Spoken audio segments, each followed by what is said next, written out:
आज हम बनाएंगे मूली और मूली के पत्ते की एक बहुत ही टेस्टी चटनी, जिसे आप एक बार बनाएंगे आपका बार बार बनाने को मन करेगा। तो चलिए चटनी बनाना शुरू करते हैं। उसके लिए हमने लिया है ये 1 कप मूली के पत्ते, जो नरम पत्ते होते हैं वो हमने लिए हैं।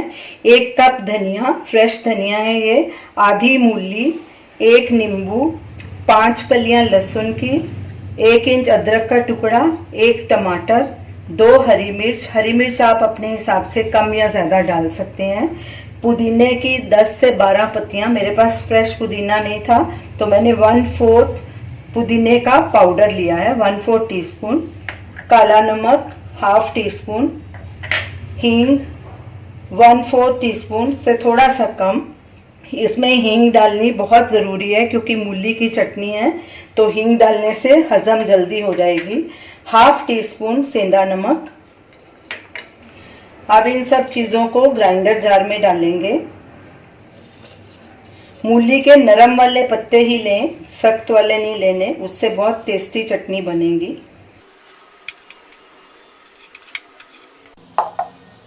हरी मिर्च डाल देंगे तोड़ के। मूली के छोटे छोटे टुकड़े काट लेंगे। लहसुन अदरक भी डाल देंगे।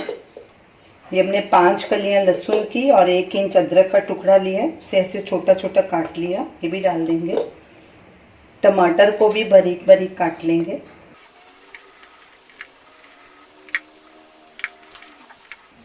पुदीना डालेंगे, काला नमक, हींग डालनी बहुत ज़रूरी है, सेंधा नमक, नींबू का रस। 1 नींबू हमने लिया है, उसका रस निकाल लेंगे। नींबू भी आप अपने हिसाब से डालें, अभी कम खाते हैं तो आधा डालें, अगर ज़्यादा खाते हैं तो 1 और नींबू भी डाल सकते हैं। ये 3 आइस क्यूब्स, इससे डालने से ये फ़ायदा है कि चटनी का कलर हरा रहेगा। थोड़ा सा पानी डालेंगे, 3-4 टेबलस्पून मैं अभी डालूंगी, बाद में ज़रूरत पड़ी तो और डालेंगे। अब इसे ग्राइंड करके फाइन प्यूरी बना लेंगे।